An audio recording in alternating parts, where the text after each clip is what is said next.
You make me partake in the big... Hey, we're back on rew-who, and that was some footage from London. Yay! Wow. The 12 bar. Have you been? No, I haven't. Well, we love the 12 bar. It's an amazing venue, and I played there twice, and I look forward to doing it again. So, Dave Street, when is this play, The Problem, starting? It already started. Oh, so it's running now? Oh, no, I mean, it's not that kind of a play. I mean, ultimately, it's going to end up being a theater. It's going to be a smash hit. But in the Do you have a venue lined up? No. But I mean, there's a million venues out there. It's not going to be like that. I mean, is it going to be a traveling play? No, it's actually going to be in a theater, but I'm also thinking now in terms of doing something interactive online. First of all, anybody who goes to the website, rew-who-nyc, I know a lot of people tell you their music is great. These songs, I've had DJs, I have actually a major newspaper writer who's pretty close to a major chain of newspapers in America who's going to review it. They've never reviewed an unproduced play before. He said the music is, here's my director right here. All right. I always thought we had a problem. No, wait, always. We're almost Anyway, we're walking in right now. The incredible. What really made this happen is I was so blessed that despite all my problems in life and problems with problems, I was given someone who wasn't a problem. Angelica gave us Baron, an amazing director. She directed hundreds of plays, also worked in rock clubs, one that you love. You just said Berlin. I did. That's why this dating is very hard for me. Berlin was my favorite club. Really? 623 Broadway. Yeah, I was at all three locations. I even remember the address, Broadway and Houston, before it was Broadway and Houston. The first location or the second one? The first one, up all the stairs. All those horrible stairs. That was like my favorite time. I was a little kid, but I used to, I remember, all I think of is fashion, move to the left. That reminds me of Berlin. They would play it in that video room over there. That kind of energy. Berlin had the best bathrooms. That's what the bathrooms. Because the parties were all happening in the bathroom. Yes, yeah. We have the best director. We have the best director. I love That's Berlin. the same energy. Vera has brought that same energy and awesome. brought it into this play, and she really has taken the text of the play and really into that same kind of energy and moved it to a whole other level. So, directing The Problem. Yes. Indeed. And this, by the way, is Freddie Catch, our music Oh my director. God, I didn't even see you crazy. You guys know Freddie Cat. How are you? It's good to see you. So it's a colorful staff with The Problem.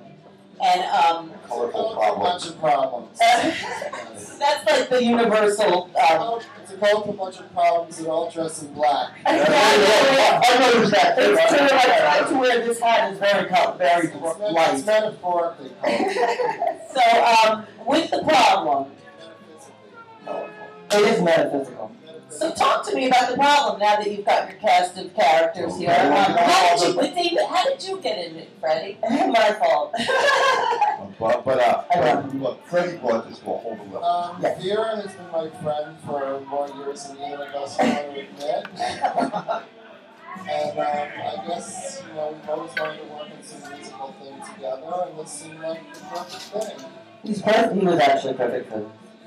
When we did our reading, he was like a one-man band with his like the guitar back there. It was perfect. And he looked great up there too, which was part of it. Do you have speaking lines in it too? Just the music. Singing. I wrote the music for Dave's lyrics, basically. I wrote the music for Dave's lyrics, and I arranged a lot of the tunes also.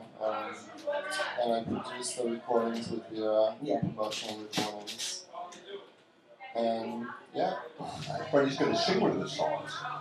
Yay. Before he sings, let's I had to get my glasses and all. Are you singing too? I'm just going to do backgrounds for him so he doesn't feel alone. Got to explain the song again. Okay, now, part of the play is this guy, The Problem, they take, it's kind of a roller coaster. First they, just being Mayford, we talked about, takes him around to try to redeem The Problem. She takes him to a church group, then she takes him to this right-wing lunatic, then a rich banker, then she takes him to a multi-level marketing group who's going to give him an opportunity to make unlimited amounts of money by selling nutritional supplements. Now, is this autobiographical? Like, was that like whatchamacallit, that rock shop that you see on the train? I guess a lot of it comes from So what were those supplements called again? the happy and healthy people's nutritional I always network. think those are like speed freaks that aren't taking speed. Like that, you know, they act like that. Capsules with nothing. Exactly. They do, And right? that's exactly how the actual scene was. The actor that did it was like he Whenever- was shooting speed. Yeah, that's what they remind me It was of. fantastic. And only a musical genius can do the music just because it's also because the rhyming pattern is one of my favorite rhyming patterns of any literature I ever did, and that is it's like watching a frenzy of sharks eating. It's the wonderful world of multi-level marketing. And Did you ever see the movie Swimming with Sharks? no, I haven't. It's Kevin Spacey. Maybe I did see it It's actually. a really But, good one. Have so you seen mine it? I too. have. Isn't- I like Kevin Spacey. I know. I just saw him do his Richard III, which was kind of fun. Yeah, in Brooklyn? Yeah. Benicio del Toro is also really good in that movie. I love Benicio. Yeah, that's a good movie. Yeah. It's a horribly good movie. Is right? Yes, it is. Yes, it is. It is. It's horribly good. Horribly. Yeah, it's true. That might be incredibly bad. I don't think Horribly so. bad. Horribly, it's like so horrible, but it's so good. Yeah.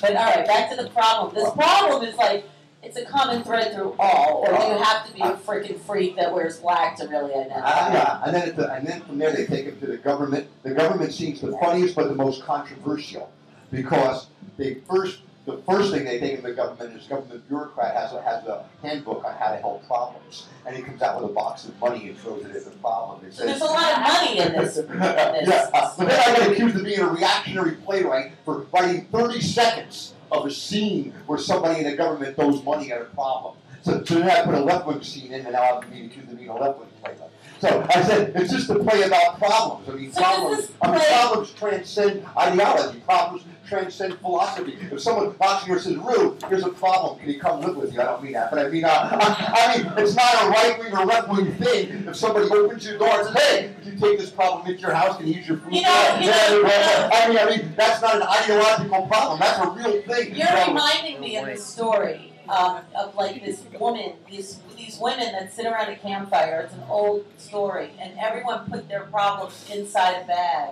And then they all gave the bags around, and everyone took someone else's bag. And when they opened up the problems, they all wanted theirs back. They wanted their problem. Yeah, exactly. You're reminding me of that. So, like, because are these problems like your problems? Or probably some might have been your problems too. You think? You might have led them to me, but I mean, like, sure, some of them are my problems, some of them are problems I met, some of them are problems that Vera really kicked my butt as a writer. Vera's such a great director. Vera, where are you from? I grew up here. That's hence why I worked at Berlin underage. Right. But then it was different than it was Yeah, I now. started going out when I was 15. Me too. And I had my first band in high school too, and I know. I'm 32. I mean, we're like New York kids. I shared a rehearsal studio in the music building with Madonna. I had a band called Child Labor. It was my little high school punk rock band.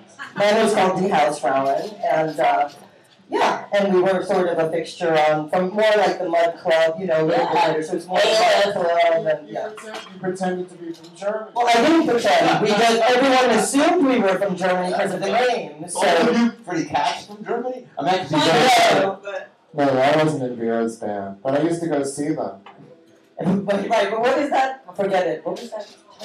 The joke was Danceteria is this very eclectic international kind of club, and if you were actually just a regular rock band from New York, they wouldn't book you there. So people would sort of make up names that sounded German or Swiss or Nina German is very in, like Lydia, so Nina. there was called Die Hausfrau, and until we actually knew that it was Vera later, everyone thought they were from Berlin. I thought Oh, yeah, Berlin is playing at Danceteria. That sounds cool. Let's go see them. I thought as the director, you're going to come with whips and pine and like beat me. We did anyway, but I had an Austrian grandmother who actually gave me the name. Nice. Yeah, at the time. So we're going to take a quick break and then come back and hear you guys sing the song, all right? Are you ready to do that, Freddie Katz?